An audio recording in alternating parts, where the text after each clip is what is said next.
12장 20절로 13장 20절까지 보겠습니다. 이힐 후에 어떤 사람이 아브라함에게 알리어 이르기를 밀가가 당신의 형제 나홀에게 자녀를 낳았다 하였더라. 그의 맏아들은 부스요 부스의 형제는 부스와 아람의 아버지 그멜과 게셀가소와 빌다스와 아들립과 부두엘이라. 이 여덟 사람은 아브라함의 형제 나홀의 아내 밀가의 소생이며 부두엘은 밀가를 낳았고 나홀의 처 누마라 하는 자도 데마와 가함과 다하스와 마아가를 낳았더라. 사라가 127세를 살았으니 이것이 곧 사라가 누린 횟수라. 사라가 가나안 땅 헤브론 곧 기랏 아르바에서 죽음에 아브라함이 들어가서 사라를 위하여 슬퍼하며 애통하다가 그 시신 앞에서 일어나 나가서 해족속에게 말하여 이르되 나는 당신들 중에 나그네요 거류하는 자이니 당신들 중에서 내게 매장할 소유지를 주어 내가 나의 죽은 자를 내 앞에서 내어다가 장사하게 하시오. 해족속이 아브라함에게 대답하여 이르되 내 주여 들으소서. 당신은 우리 가운데 있는 하나님이 세우신 지도자이시니 우리 모실 중에서 좋은 것을 택하여 당신의 죽은 자를 장사하소서. 우리 중에서 자기 모실에 당신의 죽은 자 장사함을 금할 자가 없으리이다. 아브라함이 일어나 그 땅 주민 해족속을 향하여 몸을 펴고 그들에게 말하여 이르되 나로 나의 죽은 자를 내 앞에서 내어다가 장사하게 하느니라. 당신들의 뜻일진데 내 말을 듣고 나를 위하여 수알의 아들 에브론에게 구하여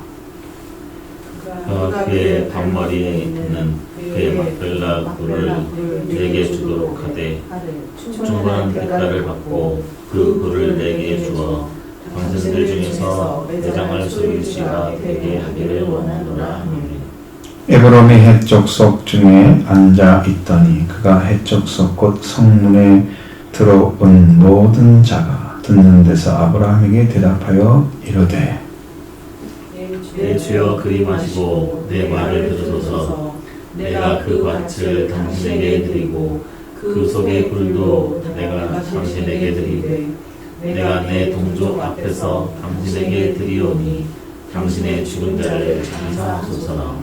아브라함이 이에 그의 땅의 앞에서 몸을 굽히고 그 땅의 백성이 듣는 데서 에브론에게 말하여 이르되 당신이 형 땅에 두면 청하건대 내 말을 들으시오. 내가 그 밭을 당신에게 주리니 당신은 내게서 받으시오. 내가 나의 죽은 자를 거기 장사하겠노라. 에브론이 아브라함에게 대답하여 이르되 내 주여 내 말을 들으소서. 땅값은 400세겔이나 그것이 나와 당신 사이에 무슨 문제가 되리이까. 당신의 죽은 자를 장사하소서. 아브라함이 물의 말을 따라 에브론이 족속 듣는 데서 말한 대로 상인이 통용하는 은 400세겔을 따라 에브론에게 주었더니 마므레 앞 막발라에 있는 에브론의 밭 곧 그 밭과 거기에 속한 굴과 그 밭과 그 주위에 둘린 모든 나무가 성문에 들어온 모든 해족속이 보는 데서 아브라함의 소유지로 확정된지라. 그 후에 아브라함이 그 아내 사라를 가나안 땅 마므레 앞 막벨라 밭굴에 장사하였더라. 마므레는 곧 헤브론이라. 같이 이와 같이 그 밭과 거기에 속한 해족속으로부터 아브라함이 매장의 소유지로 확정되었더라. 아멘. 한 장을 할애를 하는데 23장을 밭 사는데 끝났어요. 좀 이상하지 않아요? 여러분 왜 그렇게 복잡하지도 않은 이야기를 길게 써가지고 그 이야기를 했을까? 성경이 이렇게 여러분 은혜라는 게 뭐예요? 공짜로 받는 건가요? 은혜는 공짜로 받는 건가요? 아닌가요? 한쪽에는 공짜지만 한쪽에는 희생이 들어가야 돼요. 은혜는 반드시. 그렇지 않으면 그게 은혜가 어느 되지 못해요. 부모님 은혜, 한쪽은 어머니 아버지가 희생을 해야 돼요. 그죠? 그럼 자녀들이 거기서 받아요. 희생이죠? 하나님의 은혜, 예수 그리스도가 속에 오셔서 죽지 않으면 무슨 은혜를 받아요, 우리가? 은혜는 한쪽이 희생하고 한쪽은 받는 거예요. 그러니까 여기 아브라함이 진짜 은혜를 받았다면 이 땅을 당신 하나님의 지도자니까 그냥 쓰라고 막 주잖아요. 그리고 돈 안 내도 괜찮아. 괜찮아요. 그냥 쓰세요. 강마듯이 하잖아요. 근데 기어코 각을 치르는 거예요. 그 얘기 한마디잖아요. 그 얘기. 근데 왜 이렇게 길게 써놨어요? 여러분 뭘 주려고? 은혜 받은 자의 삶이라는 것이 어떤 것인가를 아브라함이 보여주는 거예요. 하나님 관계가 회복된 사람의 삶이 무엇인가를 보여주는 거예요.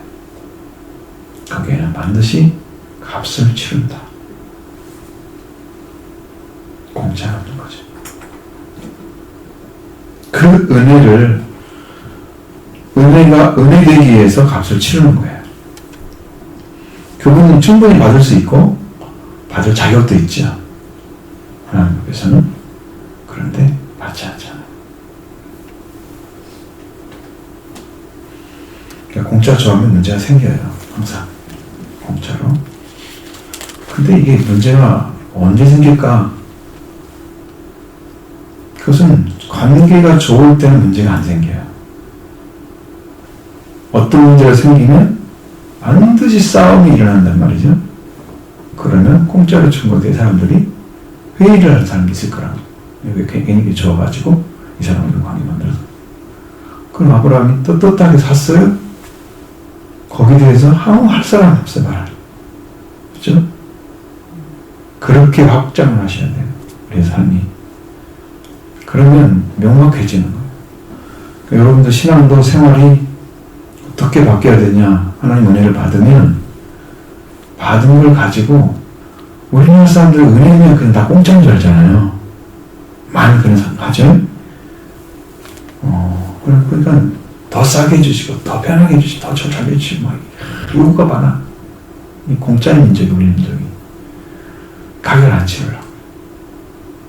이걸 제대로 하면서 필요한 것을 얻어내서 살아야 돼요.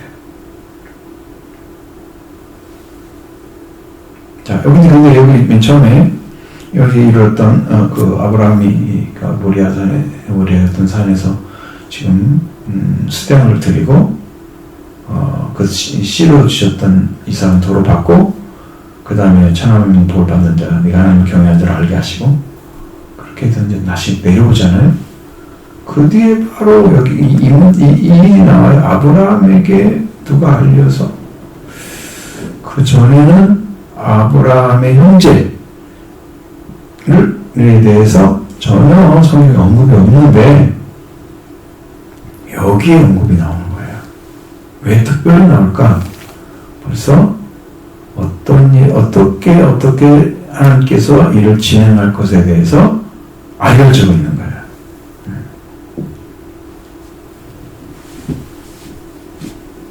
우리가 안다고 해서 다 이루어지는 건 아니잖아요. 근데 여기는 이미 리브가 나오고 있잖아요. 리브가 맨 마지막에 이삭의 아내잖아요. 하나님은 이삭의 아내를 저쪽 자기 형제 가운데서 준비를 하고 계셨다는 거예요. 놀라운 일이죠. 네. 아무나 이삭의 아내가 돼서 할 수가 없는 거죠. 하나님이 준비한 자만 선택을 해서.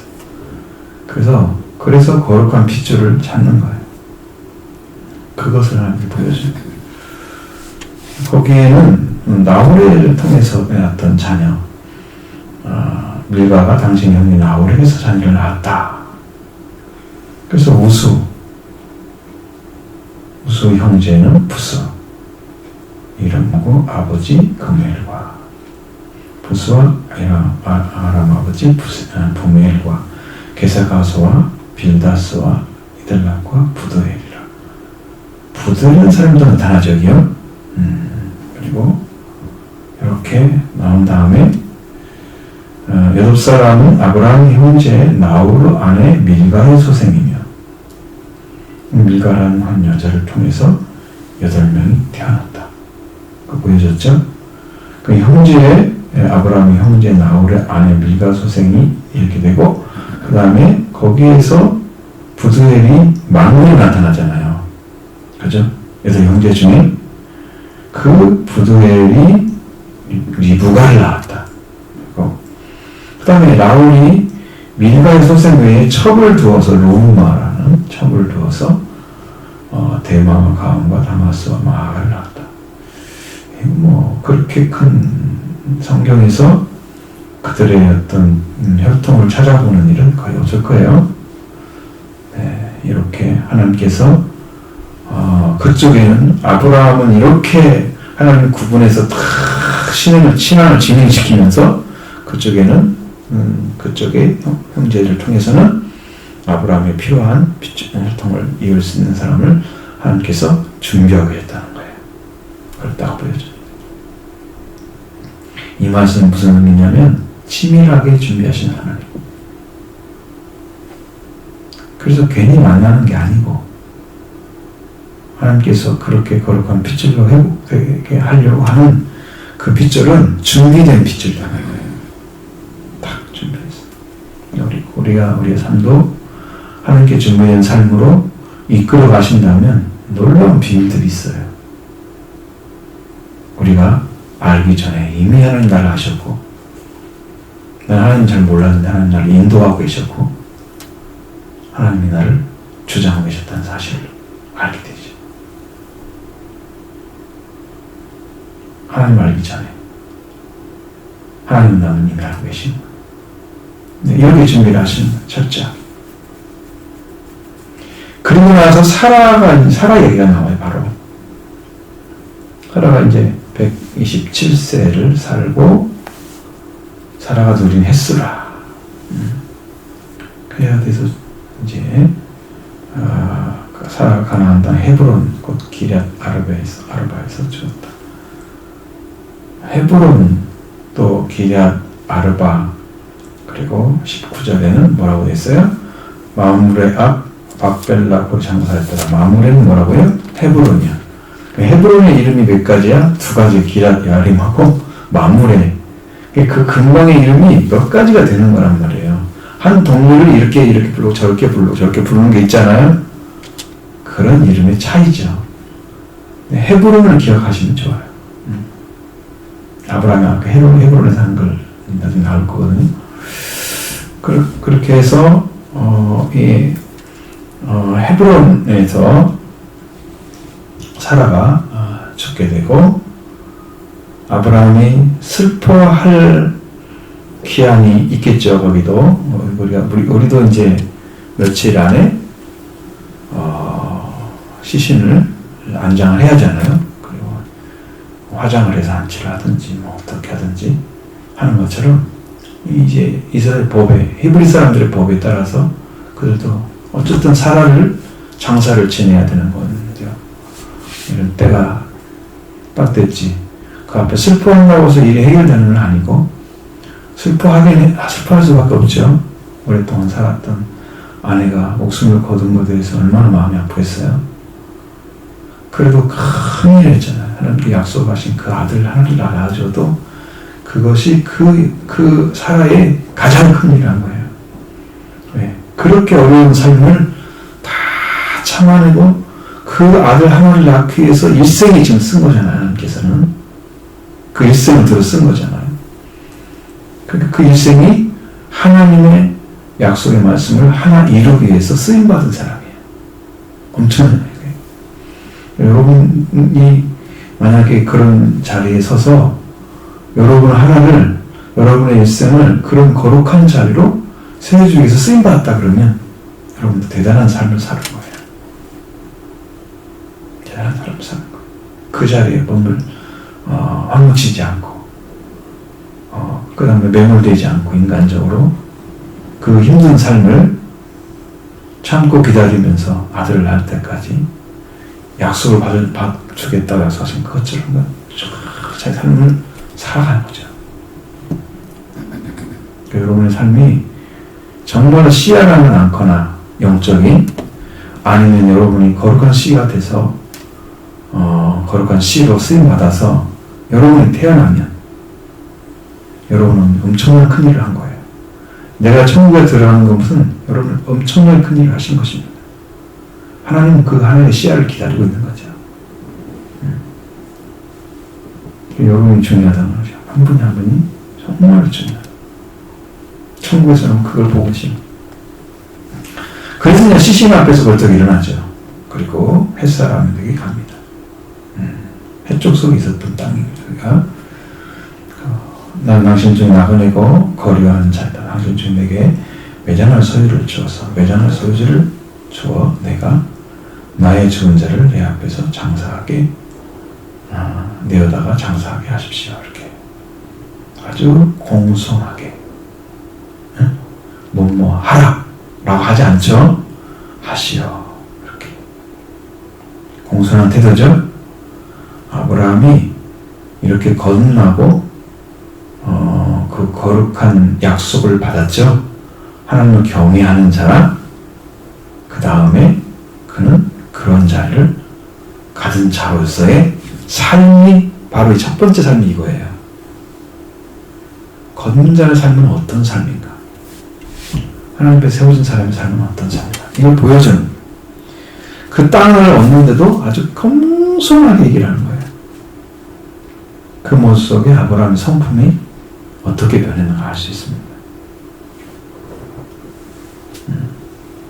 해쪽 속에 아브라함한테 말하죠. 내 저에 들으십시오. 당신은 우리 가운데 있는 하나님이 세우신 지도자이기 때문에 우리 묘실 중에서 좋은 걸 택해서 당신의 죽은 자를 장사하십시오. 우리 중에서 자기 묘실에 당신의 죽은 자를 장사함을 금할 자가 없으리이다. 그러니까 굉장히 호감을 가진 아브라함에 대한 이걸 보여주고 있죠. 대단히 그들은 깊이 아브라함에 대한 존경심을 가지고 있었던 거예요. 하나님이 세우신 지도자라 가지고 있던 거예요. 아브라함을 통해서 나타나는 것들이 있기 때문에 알 수 있죠. 아브라함이 다시 말합니다. 일어나 그 땅 주인 해쪽 숲을 향하여 몸을 굽히고, 이번에는 말로만 하는 게 아니고 말만 하는 게 아니고 이제는 몸을 굽히는 거예요. 그리고 그들에게 말합니다. 나는 죽은 자를 내 앞에 장례하다가 장사하게 하는 일이 당신들의 뜻일진데 내 말을 듣고 나를 위하여 소알의 아들 에브론에게 구하여 그가 그의 모압 반머리에 있는 그의 막벨라 굴에 굴을 내게 주도록 하되 충분한 대가를 주고 그 굴을 내게 주어 당신들을 정해서 매장할 소유지가 되게 하기를 원하노라. 이제는 고개를 확 숙이고 엎드려서 이렇게 얘기하는 거예요. 분명히 그냥 받는 것이 아니고 당신들이 이미 내가 매장할 것에 대해서는 이제 동의를 해준 거죠. 그렇기 때문에 이제는 매장을 해야 되는데 소아를 에브론에게 가서 좀 이렇게 좀 해달라고 락발락 굴이 있는데 그 굴에 있는 것을 대가를 그냥 대가를 주되 아니에요. 충분한 대가를 주되. 굉장히 정확하죠. 그리고 너그러워졌죠. 충분한 대가를 주되 이렇게 그 굴을 내게 당신들 앞에서 매장지라서 할 소유지가 되게 하기를 원합니다.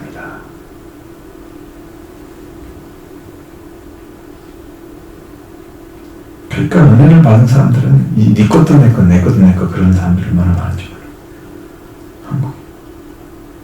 이게 생각이 돕는다는 생각, 다른 사람에게 이렇게 도움이 되는 이런 삶이 주는 삶으로 바뀌어지는 그 십자가의 삶이 이해를 잘 못하고 있는 거예요. 한국 분들은.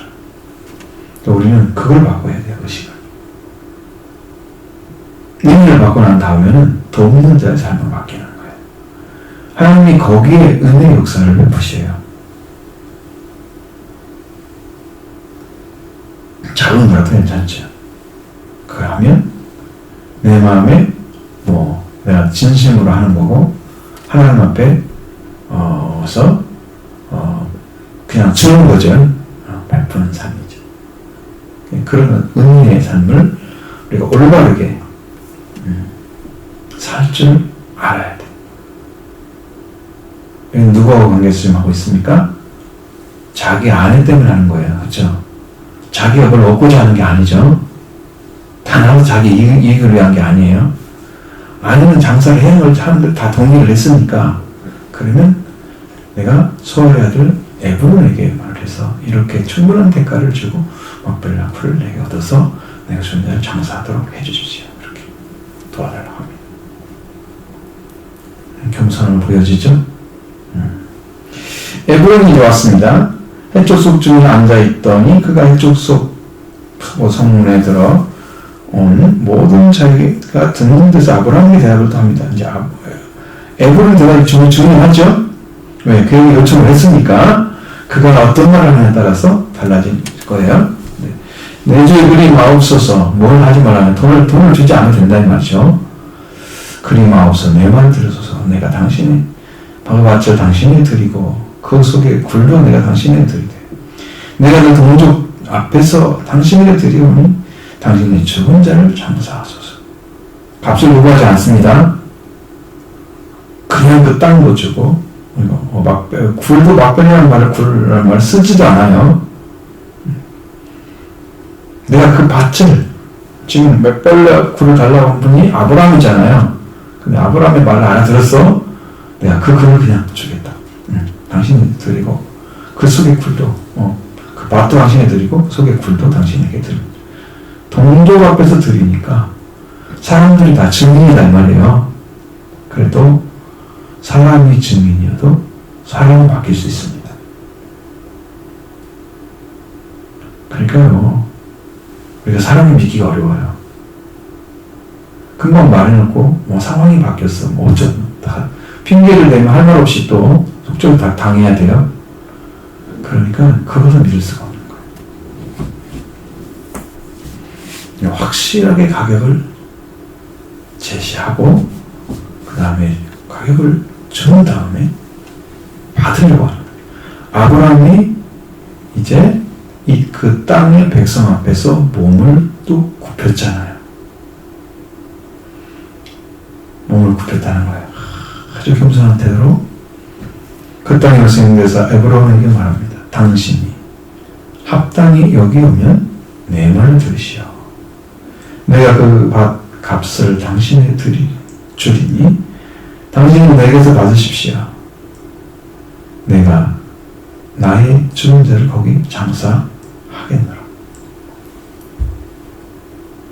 아브라함이 답합니다. 이르되 내 주여 내 말을 들어서 땅값 은 400세겔이나 그것이 너희 사이에 무슨 문제가 되리까?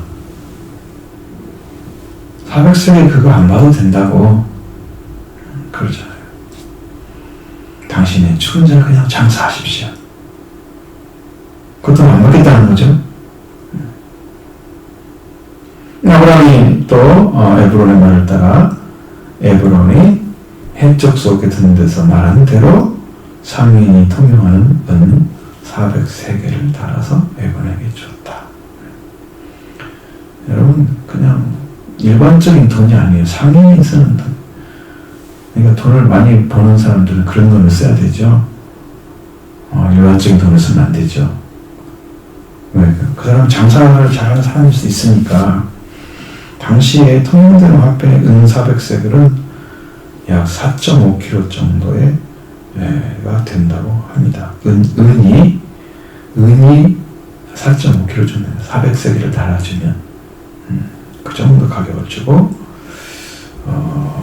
그것은 일반적으로 볼 때는 아주 큰 액수입니다. 큰 액수입니다. 그러니까 그 아브라함이 그런 정도는 지불해야 된다고 생각했어요. 그럼 그대로 지불해야죠. 손해를 주고 내가 이익을 보는 게 아니에요. 은혜는 반드시 대가를 치러야 된다. 은혜가 은혜 되려면 여러분 하나님의 은혜를 받아서 하나님 나라에 들어가는 그 아들과 왕이 되게 하신 그 은혜를 여러분 받았으면 내 삶도 그 은혜에 갚는 삶을 살아야 돼요. 그게 은혜가 되는 거예요. 그러니까 나는 그 삶을 감춰두고 내가 받는 것만 치중을 해요. 보통 신앙이. 그래서 삶이 없어 뒤에. 우리나라 드라마도 이상하잖아요. 그렇게 안 좋게 끝까지 가가지고 좋을 때 딱 되면 끝나는 거야 드라마가. 사실은 그 뒤에 삶이 더 중요하잖아요. 많은 사람들은 어디까지 가냐면 딱 거기까지만 보는 거야. 그러니까 여러분의 신앙은 거기가 시작이에요. 응? 은혜에 들어간 삶이 시작된 게 은혜 받은 게 중앙이기 딱 세워놓고 거기서부터 삶이 이제 시작되는 거예요. 전개가 되는. 이게 하나님의 역사예요.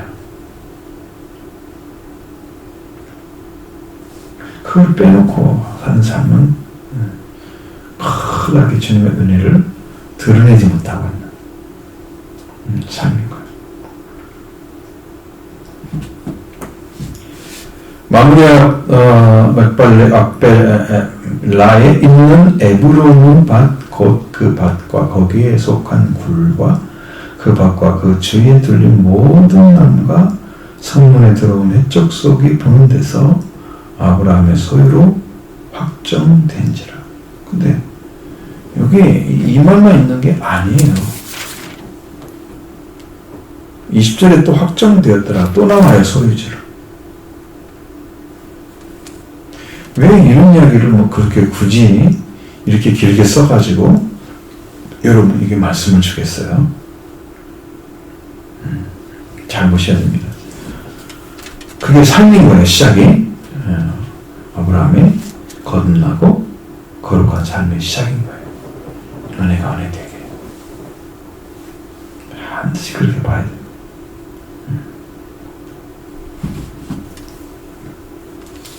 자, 그렇게 확정이 되니까 확정이 된 상태로 소유 확정된 후로 아브라함이 그 아내 사례를 가나안 땅 마므레아 막벨라 굴에 장사했다라고 했습니다. 그러니까 이제 그렇게 해서 사람은 이제 막벨라 굴에 장사가 되는 거죠. 마므레는 곧 헤브론이다. 기란 여아림이라 해놓고 또 헤브론이라 그러고 또 막벨라라도 그랬어요. 지금 이런 이름의 여러 가지 차이는 크게 볼 것은 아니지만 우리가 어디 나오면 어느 지명인가는 알고 있어야 하잖아요. 하나로 통일돼서 그 다른 데는 또 기란 여아림으로 나올 수도 있어요. 그렇죠? 마므레라도 나올 수도 있어요. 그러면 그때는 헷갈리잖아요. 또 이게 헤브론이라는 지역인데 똑같은 지역인데 아브라함이 헤브론에 많이 살고 있었죠 오랫동안. 자, 근데 이제 이렇게 해서 그 밭과 거기에 속한 굴이 해쪽 속으로부터 아브라함의 매장을 소유지로 확정되었더라. 그럼 아브라함은 거기다 매장만 하면 뭐예요? 거기에 소유권을 주장하는 사람이 없죠.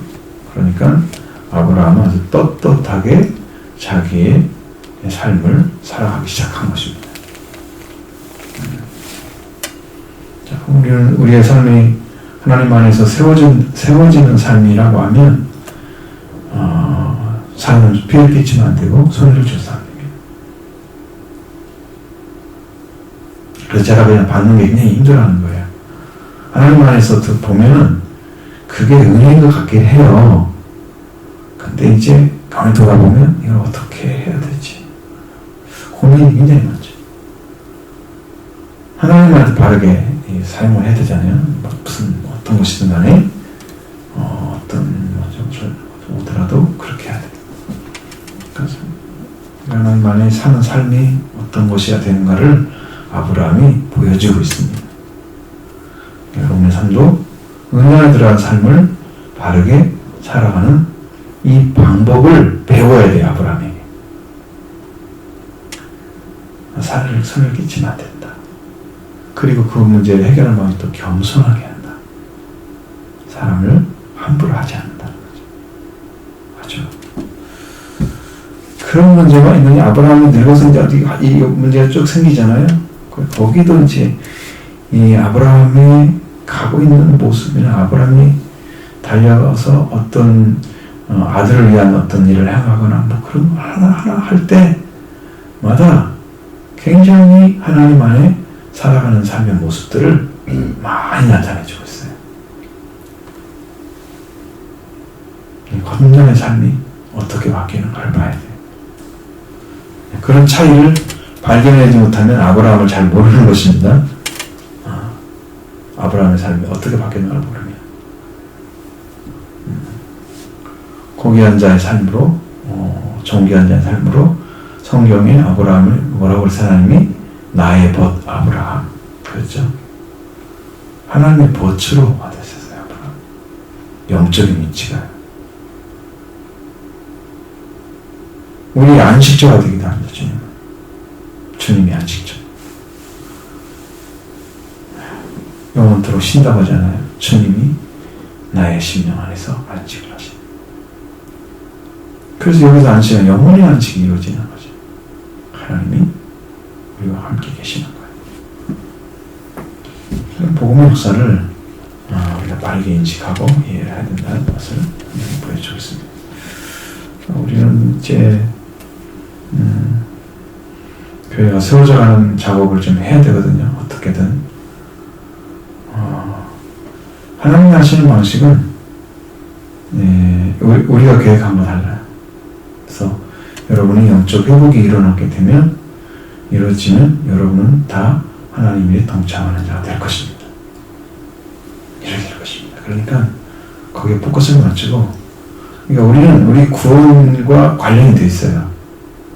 그 일 자체가 구원이 안 된 사람이 구원의 일을 한다? 그건 이상하잖아요.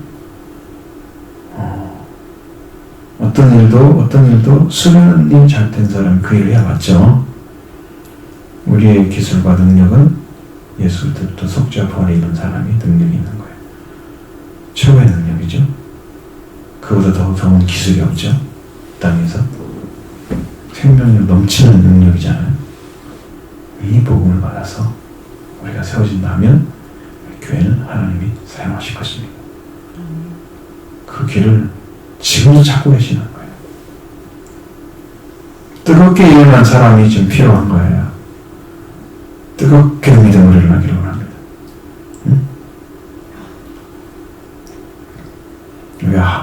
이게 이제 세상에도 이렇게 태양이 딱 뜨겁게 비쳤을 때 모든 곡식들이 익어가잖아요.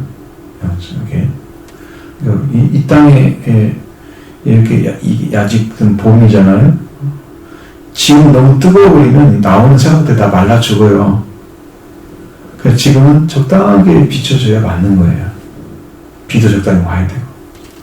여름철에는 좀 뜨겁고 그래도 딱 성장이 많이 이루어졌기 때문에 더 성장이 강해지잖아요. 커지잖아요. 그리고 이제 가을철에 되면 뜨거운 햇빛이 막 내리쬐면서 익히잖아요. 하나님은 이 때에 따라서 필요한 것들을 제공해 주시잖아요. 그죠? 교회, 여러분의 영적인 성령도 하나님은 그렇게 이끌어 주실 거예요. 여러분이 태어나기만 하면, 자식으로 태어나기만 하면 하나님이 여러분 필요한 것들 다 제공해 주신다. 성장점에 들어가도록 다 인도해 주신다. 그러니까 여러분이 우리가 신앙을 세워져야 할 이유가 바로 그거예요. 그러면 일하실 거예요. 그대로. 그러니까 은혜가 은혜되게 하십시오. 하나님이 주신 것을 공짜로만 여기지 마십시오. 하나님은 아들을 죽인 희생을 통해서 여러분을 구원하신 겁니다. 은혜를만 받고 끝나버리고 그 값없이 받은 은혜라고 그냥 가치없이 만들어버릴 수 있는 거예요. 여러분이 비싸게 준 뭐가 있다고 하면 그거 아끼지 안 아끼죠? 아끼죠? 내가 값을 치르면 분명히 아끼죠? 내가 값을 치는 것은 정말 귀하게 여기죠? 값을 내가 안 치르고 공짜로 받은 분은 그렇게 안 생각해요. 하나님의 은혜는 여러분이 값을 치를 수가 없기 때문에 주시는 거예요. 그 은혜가 은혜되게 하셔야 됩니다. 응? 여러분 생명 바쳐서 헌신한 삶을 이렇게 하나님 앞에 엎드리기 바랍니다.